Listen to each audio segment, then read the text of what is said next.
Dr. Nora Bensahel is a renowned expert on U.S. defense policy, military operations, and the future of warfare. Currently, she is a visiting professor of strategic studies and senior fellow of the Merrill Center for Strategic Studies at the Johns Hopkins School of Advanced International Studies, SAIS. She's a contributing editor and columnist for War on the Rocks, and an adjunct research staff member at the Institute for Defense Analyses. Dr. Bensahel is the co-author to the book Adaptation Under Fire: How Militaries Change in Wartime in 2020. She also serves on the executive board of the Leadership Council for Women and National Security. So without further ado, welcome Dr. Bensahel, and thank you so much for being here. Thank you, it's my pleasure. So just to break the ice a bit, I thought it would be really interesting to discuss one of your many accomplishments, including a recent article of yours from War on the Rocks, which discussed the impact of an all-volunteer Army force dealing with defeat. And this was, of course, the case of Afghanistan, which was an outstanding read to any listeners today who haven't read it yet. So I'm just curious to understand the implications of an all-volunteer army, and if you could maybe extend this to what this could mean for civil-military relations. It's a great question. The United States has had an all-volunteer force since 1973, the same year that the U.S. Withdrew from the conflict in Vietnam. And of course, the draft during the Vietnam War was very controversial domestically within the United States, extremely unpopular. And so when the war ended, the move was made to an all-volunteer force. And the United States has not drafted anyone since that time. The recent wars have all been fought with volunteers.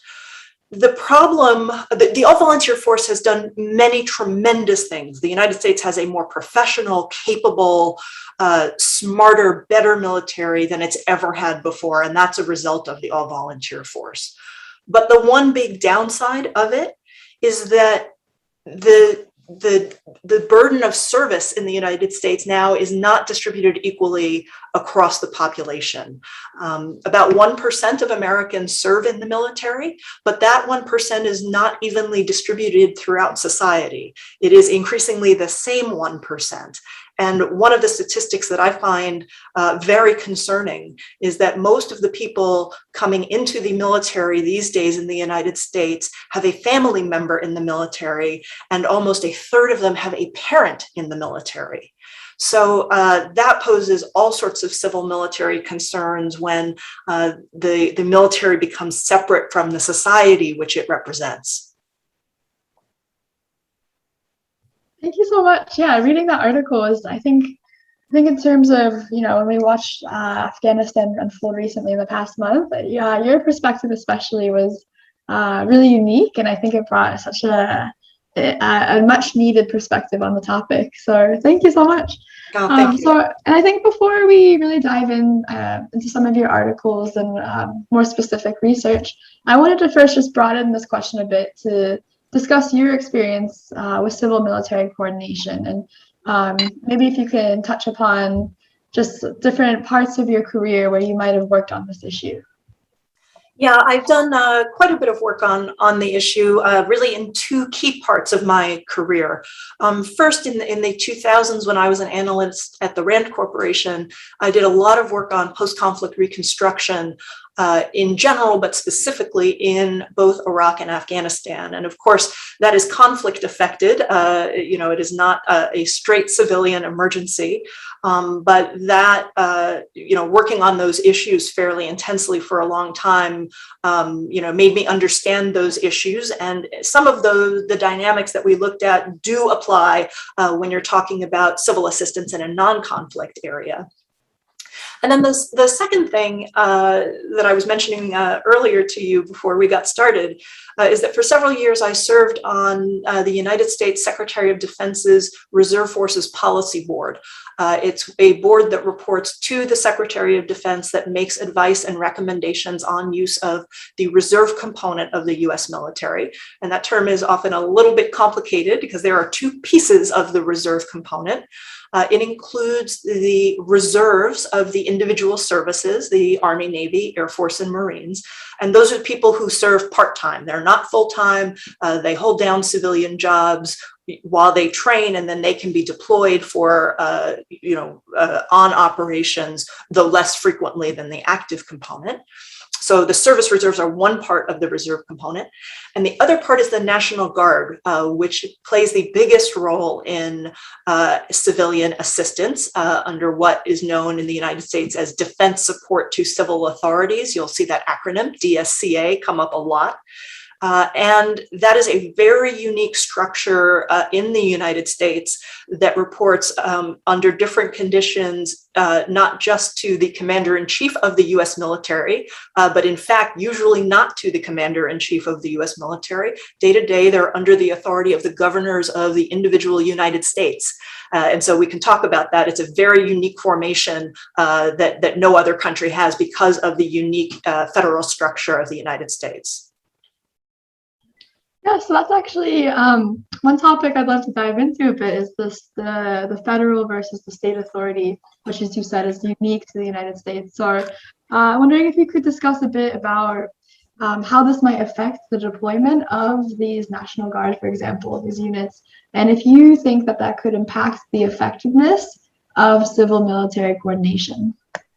The National Guard is, in the United States, the primary military force that supports civilian authorities when there is some sort of emergency. Again, they are authorized under what's known as Title 32 of the United States Code. That's the US law that gives them their authorities. And as I said, there are National Guards in every state and in several of the US territories as well. What they do is they respond to whatever the governor of that state needs them to do. So if there's a wildfire in California, for example, the governor of California can authorize the California National Guard to help civilian authorities respond to that wildfire, providing additional resources, transportation, using their capabilities. The National Guards all have a ground component and an air component. So the air component can be useful for reconnaissance, trying to map where the wildfires are and are spreading, for example, is a military capability that can be used to support the firefighters in the scenario that I'm describing. And so most of the time, the National Guard is under the authority of the state governors. There are also interstate cooperation agreements, so that if there's a disaster in one state, this is very often common in the US in hurricane zones. Usually a hurricane a big hurricane and the need to respond to that situation is usually bigger than one state's National Guard can do on its own. And so they have cooperation agreements where a governor can request assistance from other states and other states will bring in their National Guard capabilities, again, under the authority of the individual state governors. That's how they operate most of the time. However, they are also authorized under Title 10 of the US Code, which is the part of US law that covers the United States military. And they can, in certain circumstances, be transferred when the President of the United States, as the Commander-in-Chief of US military forces, he can put the National Guard under federal control.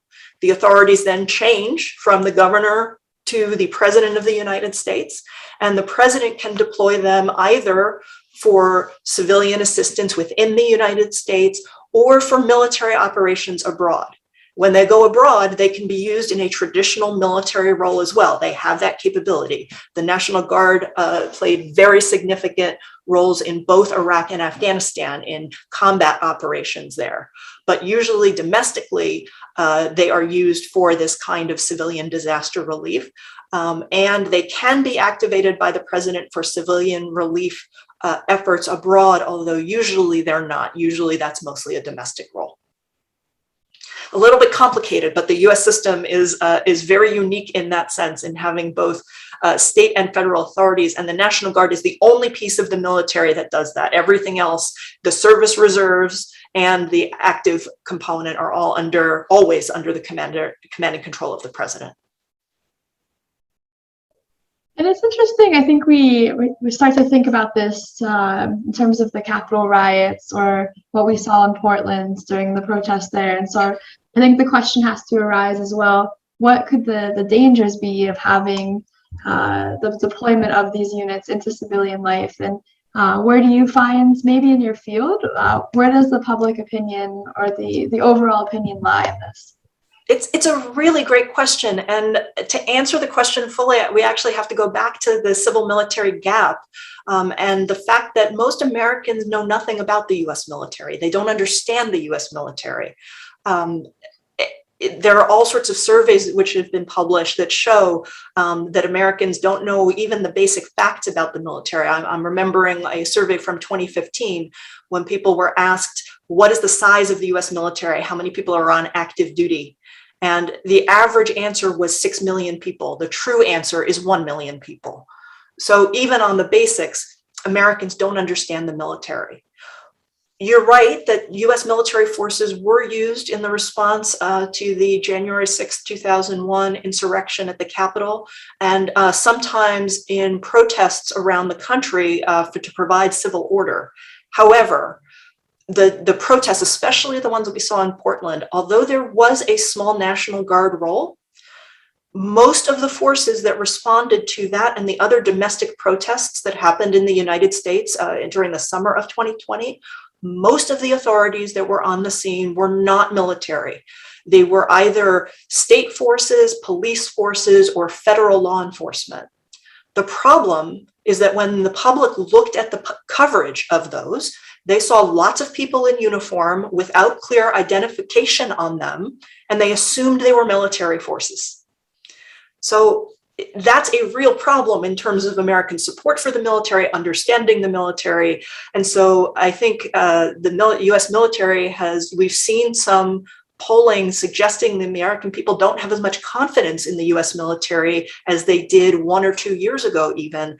And I think much of that is because the American people saw forces in uniform, often with very militarized equipment that the military has sold to civilian authorities, and assumed it was the military doing it. The insurrection on January 6th in the United States is a little bit different. The National Guard was called out there, but that is a unique relationship because it was the National Guard of the District of Columbia, which is not a state. And so I'm going to, bore you with the details here, but the National Guard of the District of Columbia, because it's not a state, there is no governor to report to. The mayor doesn't have that authority. The federal government retains a lot of control over the District of Columbia in law. And so the National Guard of Washington, D.C. is the only National Guard that is always commanded by the president, because of the unique status of the District of Columbia. So that one was very different and very complicated. And one of the reasons why the National Guard could be used for that or not used for that, because the president was in charge of that. And so there was lots of talk about delays and whether the National Guard would get used. And that gets very complicated by the unique role of the president in the Washington, D.C. National Guard. Again, our federal system and the unique status of the District of Columbia play a big role in that. Yeah, that's absolutely fascinating. And I think a topic that you discussed there is the issue about just the American, like the lack of knowledge and that gap that exists right now with the military. And I know in your research, to change gears just a little bit, is you discussed a lot about the Army's culture and the Army's values. So in this vein, I'm wondering, and this is in terms with your project, The Future of the Army, Today, Tomorrow, and the Day After Tomorrow project. I wonder if you could actually discuss this a little bit, like what do you see as the Army's culture? How does that impact the public's opinion, as you were saying? And how could you tie this in with civil-military relations? The US Army has a very strong culture. It is the oldest US military service. Its roots go back to 1775. And so it has a lot of years of tradition and history to build on. Everybody in the military, believes in the principle of civilian control over the military. I've never heard anyone in the US military question that. And so when it comes to the Army's role and the types of operations we've been talking about, there is a very proud sense of service to other Americans when the military is asked to do so. But again, it is always in that support role. The US military is not allowed to operate on US territory for military purposes. And that is a principle that is held very dear, not just inside the Army, but everybody in the US military. So the Army prides itself on being a can-do organization that can do lots of different things on behalf of the nation.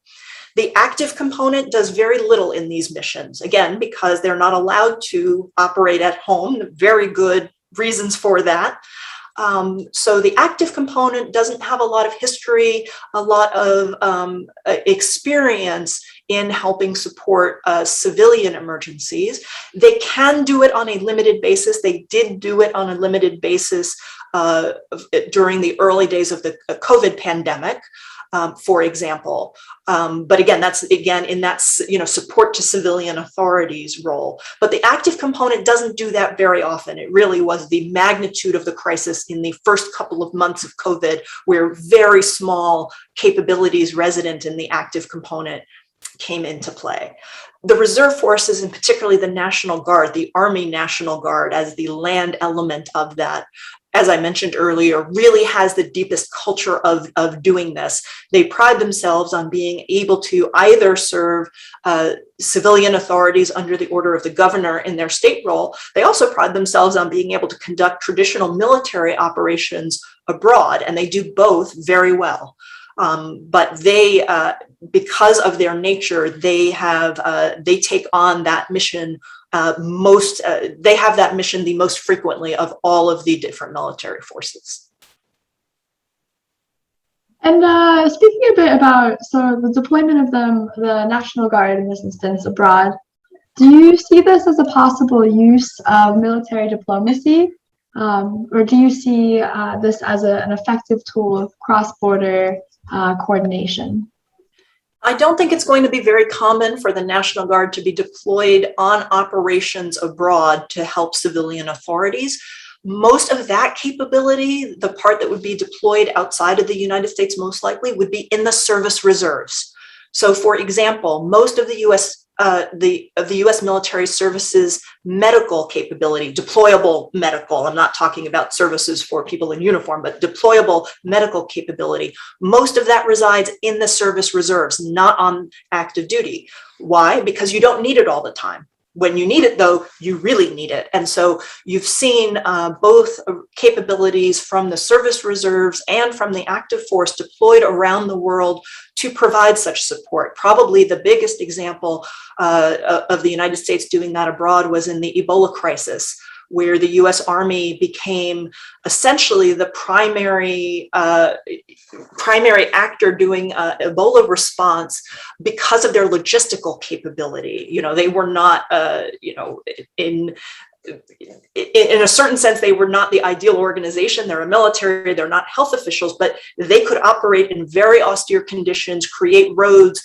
transport things, and provide services that helped health authorities respond. Both US civilian health agencies responded, and also the service reserves.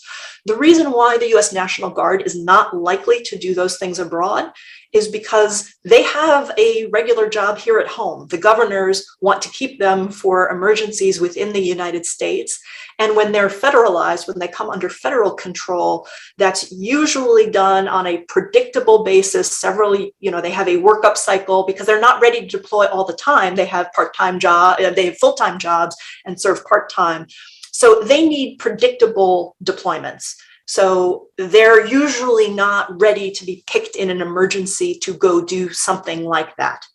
That said, there are other things that the Guard does that are helpful. For example, the state National Guards have played a role in NATO's Partnership for Peace program since the early 1990s, particularly in a program called the State Partnership Program, which is still going on today, where individual US states are matched with prospective NATO members. And I think some of the new members still have those relationships, where it is a source of continuity, where they will do training and other types of partnership activities, not just pure military activities, over a series of deployments or exercises every year. And they also serve, and this was in the design of the program, the National Guard was picked for that because of their relationship with civilian authorities. And so part of what they do is not just training other military forces, but they also provide connections from that US state to the country in question. They often, when they go and participate in exercises or do other trainings, they bring civilian authorities from that state, from the state health agencies or the state emergency management agencies. They will often make those connections to help broaden the experience that they're, the assistance that the United States is providing through that state partnership program to other countries in the broader NATO area. That's great. And now, switching gears a little bit now that we've had an opportunity to discuss this cross-border relationship that we have going on. And as you mentioned, thank you so much for sharing an in-depth discussion, especially for those who aren't really familiar with the US setup. It really brings clarity to these very intricate networks and resources. So thank you very much. And I'm curious now, so you're a leader and an executive board member of Women in National Security. And as someone that you've worked on a lot of research in terms of women's leadership in the military, do you think this is an opportunity for that maybe civil military relations could open space for more future women leaders to play in this role? Just a small correction, I'm on the executive board of the Leadership Council for Women in National Security. Women in International Security is a great organization. I served on their board many years ago, but I just wanted to make clear. Two different organizations, both obviously very committed to the same mission of advancing women in this field.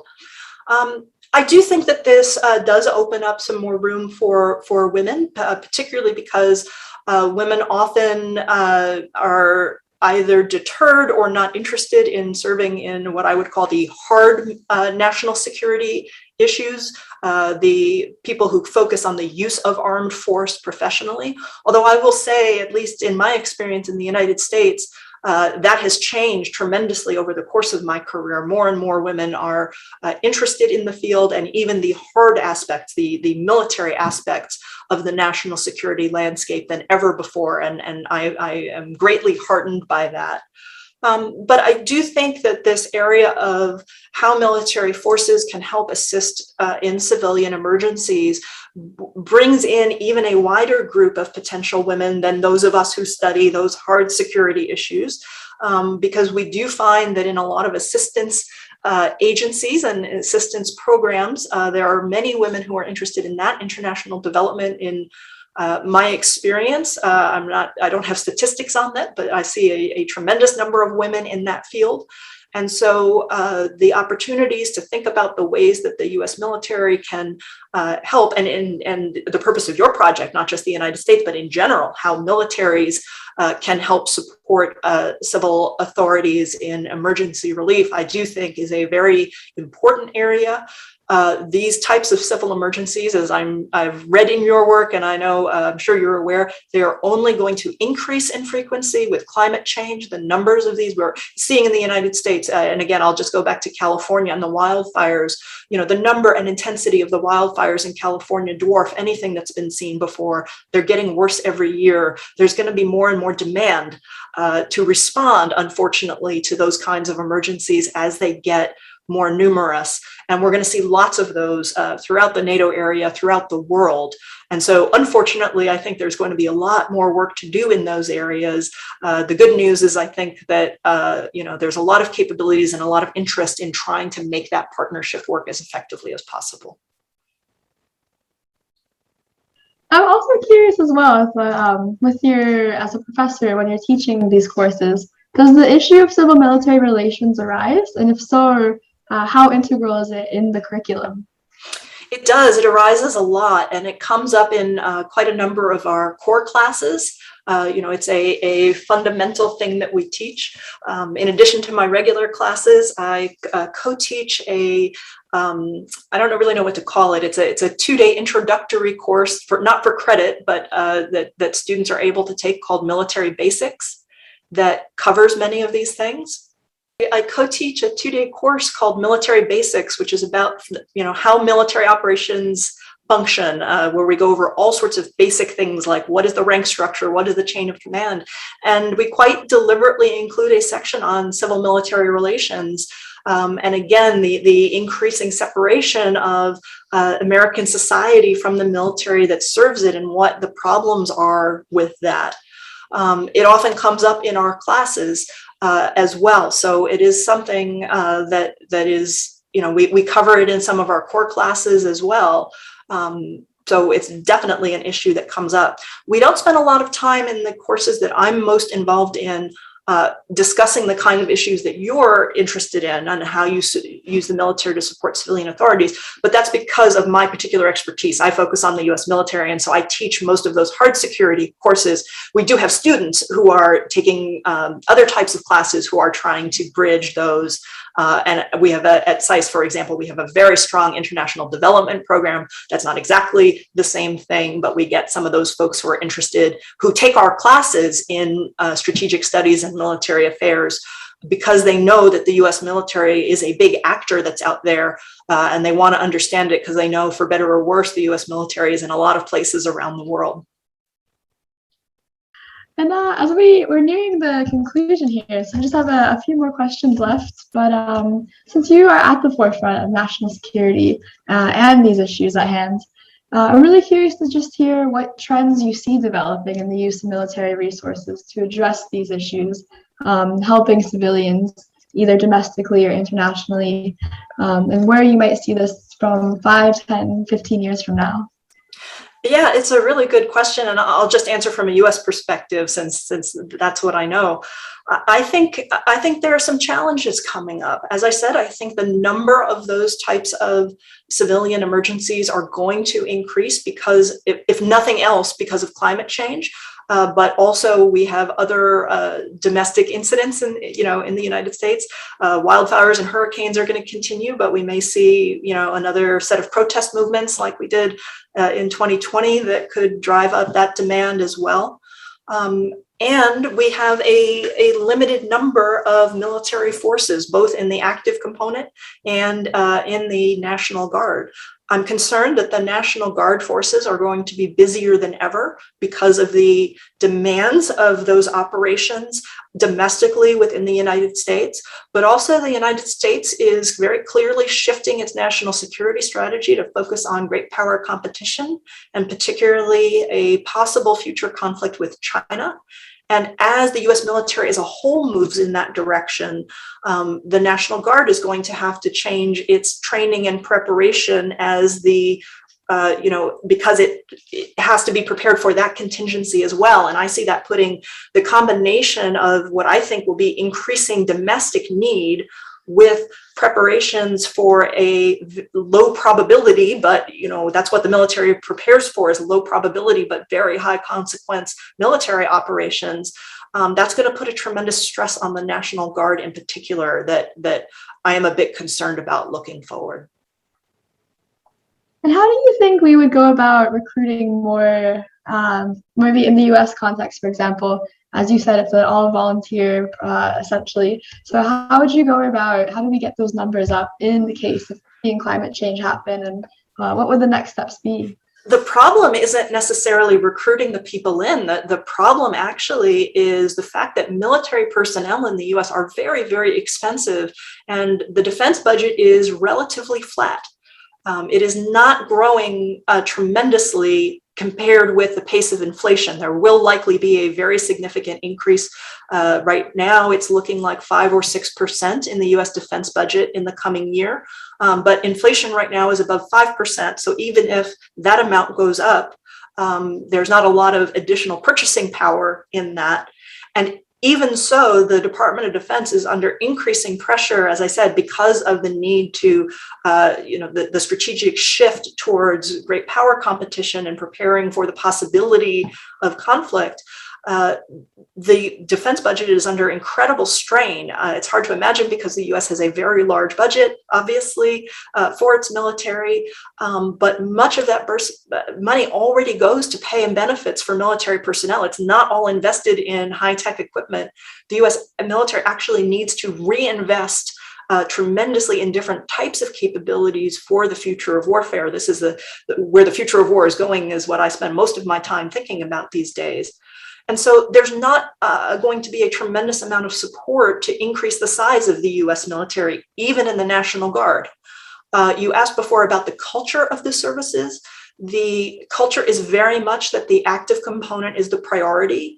And so when it comes to debating, even if you're going to increase the number of people in the military, there's then a fight between the active component and the reserve component about where you need the people more.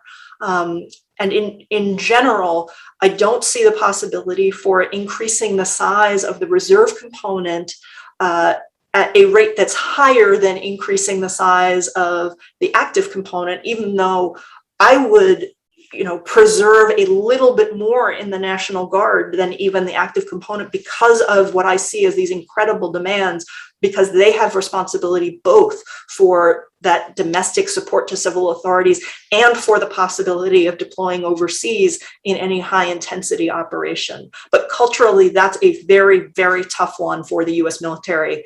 Even though I think that would be the right strategic choice, I don't think that's going to be made. If anything, the defense budget is going to be flat or coming down. I don't think you're going to see increases in either, frankly. And that's such an interesting point, because at the end of our US section, one of our questions was who pays for the US National Guard. So I'm curious if you might know, if you're able to just simple it down a bit in, I guess, in simple terms, yeah? Yeah, it actually is very simple in principle. It depends on who's in charge of them. When they're reporting to the state governor under that authority, the states pay for them. When they are federalized and put under the president, they are funded through the Department of Defense like any other piece of the force. It's a little bit more complicated in practice because what I said is true for operations. When it comes to training and all of that, it is a little bit more complicated because a lot of the training is paid for, by the U.S. Army for the Army National Guard, for example. But on operations, it's very clear who pays the cost of the operations. Thank you. And now, just as our final question here, do you personally, in your opinion, think the use of military assets should be more normalized and streamlined into disaster management? And then, depending on this answer, how do you think moving forward would you make civil-military coordination work? It's a very good question. And again, I can only answer from a US perspective. I think the mechanisms in the United States for how that work very well. They did not work so well in the early 2000s. We had Hurricane Katrina in 2005 that hit New Orleans, devastated New Orleans and the surrounding areas, and the responses to that were not nearly what they should have been. But there has been a lot of lessons learned since then, coordinating the main US disaster organization, FEMA, the Federal Emergency Management Authority. They have worked much more closely with the National Guard forces. There have been these intra-state agreements that enable them the state guards to help each other with very quick notice. You used to have to wait for payment and all sorts of other documentation and to be signed. They've streamlined that, so there are standing agreements in place. So there are always challenges. There's always more to do. It never works as smoothly as you want in an actual crisis situation. But I actually feel very good about the way that the National Guard has been integrated into disaster relief operations within the United States and the coordination mechanisms that have been worked out between military and civil authorities. Well, thank you so much, Dr. Bensahel. It was such a pleasure discussing this with you, and what you brought to light has really only reaffirmed our work, but also I think this brings up many more questions that has added so much value to our work. So thank you so much for your time. You're welcome.